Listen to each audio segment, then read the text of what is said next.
ఉమ్మడి నిజామాబాద్ జిల్లాలో dengue danger bells మోగిస్తున్నాయి. Kamareddy జిల్లా వ్యాప్తంగా డెంగ్యూ వ్యాధి విజృంభణతో 5గురు మృతి చెందారు. జిల్లాలో కేవలం 10 రోజుల వ్యవధిలోనే 5గురు డెంగ్యూ బారిన పడి మృతి చెందడంతో ప్రజల్లో ఆందోళన నెలకొంది.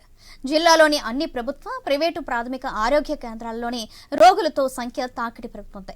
దీంతో జిల్లా వైద్య శాఖ అధికారులు అప్రమత్తమయ్యారు. ఇప్పటికే డిఎంహెచ్ఓ చంద్రశేఖర్ తన బృందంతో భూంపల్లి, బిక్కనూరు, లింగంపేట, సదాశివ నగర్లోని పర్యటించారు.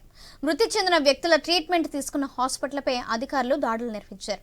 ఇప్పటికే నిబంధనలకు విరుద్ధంగా నిర్వహిస్తున్న ఆర్ఎంపీ, పీఎంపీ హాస్పిటళ్లను సీజ్ చేశారు. అధిక డోసు మందులు ఇవ్వడం వల్లనే మృతి చెందినట్లు డిఎంహెచ్ఓ ఓ ప్రకటనలో తెలిపారు. డెంగ్యూ వ్యాధి పడినట్లు జిల్లా ప్రజలు భయాందోళనకి గురికాకుండా చికిత్స నిమిత్తం అర్హత గల డాక్టర్ల వద్ద ట్రీట్మెంట్ తీసుకోవాలని హెచ్చరించారు. పరిసరాలను ఎప్పటికప్పుడు పరిశుభ్రంగా ఉంచుకోవాలంటూ అధికారులు సూచించారు.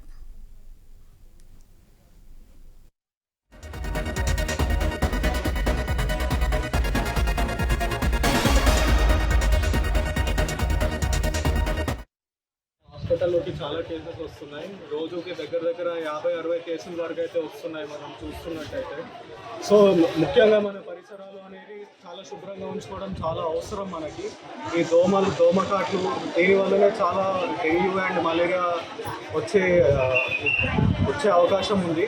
సో పరిసరాలను శుభ్రంగా ఉంచుకుందాం. మన చుట్టూ ఏదైనా చెత్త ఉన్నా ఏదున్నా కానీ తీసి చెత్త వాళ్ళకి కంప్లైంట్ చేయడం కానీ, లేకుంటే మనం శుభ్రం చేసుకోవడం కానీ చేసుకుందాము. సో దీనివల్ల డెంగ్యూ, మలేరియా అనే వ్యాప్తి అనేది తగ్గుతుంది.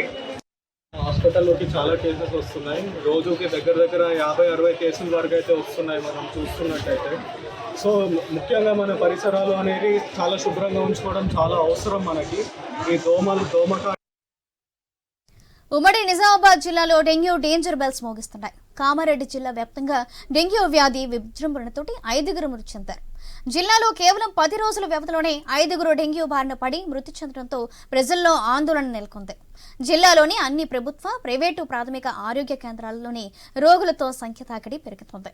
దీంతో జిల్లా వైద్య శాఖ అధికారులు అప్రమత్తమయ్యారు.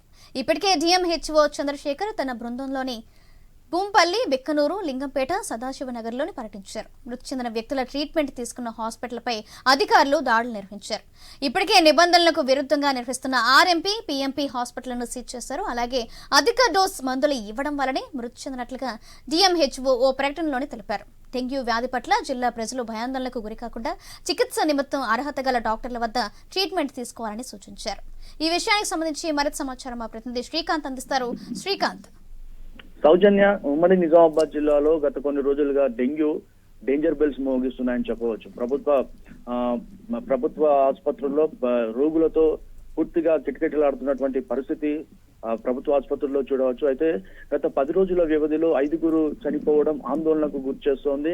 ఇటు అధికారులు కూడా అప్రమత్తమయ్యారు. అయితే పరిమితి లేని, అంటే అనుభవం లేని ఆర్ఎంపీ, పిఎంపీ వద్దకు జ్వరం బారిన పడి వెళ్తున్న వారికి సరైన ట్రీట్మెంట్ దొరకక వాళ్ళకు అధిక డోసులు ఇచ్చి మందులు ఇవ్వడం వల్ల వాళ్ళు చనిపోవాల్సినటువంటి దుస్థితి వస్తుంది. సో వైద్యులు కూడా అక్కడ చాలా క్లియర్ గా చెప్తున్నారు, మంచి ఆసుపత్రుల్లోకి వెళ్ళాలి, మంచి డాక్టర్లకి చూపించాలి, ఆర్ఎంపీ, పిఎంపీల వద్దకు వెళ్ళకూడదని చెప్పేసి ఇటు వైద్య అధికారులు కూడా చెప్తున్నారు. అయితే గత ఈ 10 రోజుల్లో సదాశివనగర్ మండలం భూంపల్లి గ్రామానికి చెందిన 2 చిన్నారులు, రంజిత, మాన్యశ్రీ, 2 చిన్నారులు చనిపోవడం జరిగింది. అలాగే లింగంపేట మండలం ఖాయంపల్లి తాండాకు చెందినటువంటి బీటెక్ స్టూడెంట్ కూడా చనిపోవడం జరిగింది. అలాగే బిక్కనూరు మండలానికి చెందినటువంటి యువకుడు ఆటో మెకానిక్ స్వామి, సదాశివనగర్ మండల కేంద్రానికి చెందినటువంటి యువకుడు నరేష్ డెంగ్యూ బారిన పడి చనిపోవడం జరిగింది. దీంతో కామారెడ్డి జిల్లాలో కొంత ఆందోళన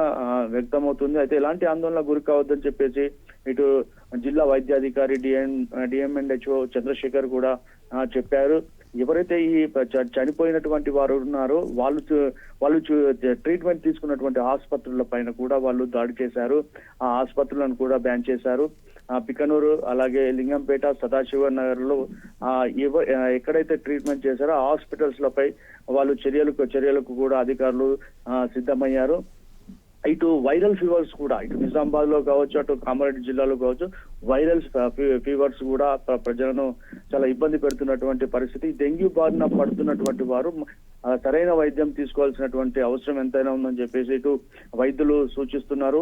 అర్హత గల డాక్టర్ల వద్దనే ట్రీట్మెంట్ తీసుకోవాలని చెప్పేసి వారు చెప్తున్నారు. అలాగే ఈ వైరల్ ఫీవర్స్, డెంగ్యూస్ ఏదైతే మనం నివసిస్తున్నటువంటి పరిసర ప్రాంతాలు ఉన్నాయో ఎప్పటికప్పుడు శుభ్రం చేసుకోవాలంటూ సరైన ఆహారం తీసుకోవాల్సిన అవసరం ఉందని చెప్పేసి ఇటు వైద్య అధికారులు కూడా చెప్తున్నారు. గతంలో ఎన్నడూ లేని విధంగా ఈసారి డెంగ్యూ కేసులో అలాగే వైరల్ ఫీవర్ కేసుల సంఖ్య భారీగా పెరిగిందని చెప్పవచ్చు. ఈ 2-3 నెలల్లో దాదాపు 500 మంది బారిన ఉమ్మడి జిల్లాలో ఈ డెంగ్యూ అలాగే వైరల్ ఫీవర్ బారిన పడినటువంటి లెక్కలు చెప్తున్నాయి, వైద్యాధికారుల లెక్కలు చెప్తున్నాయి.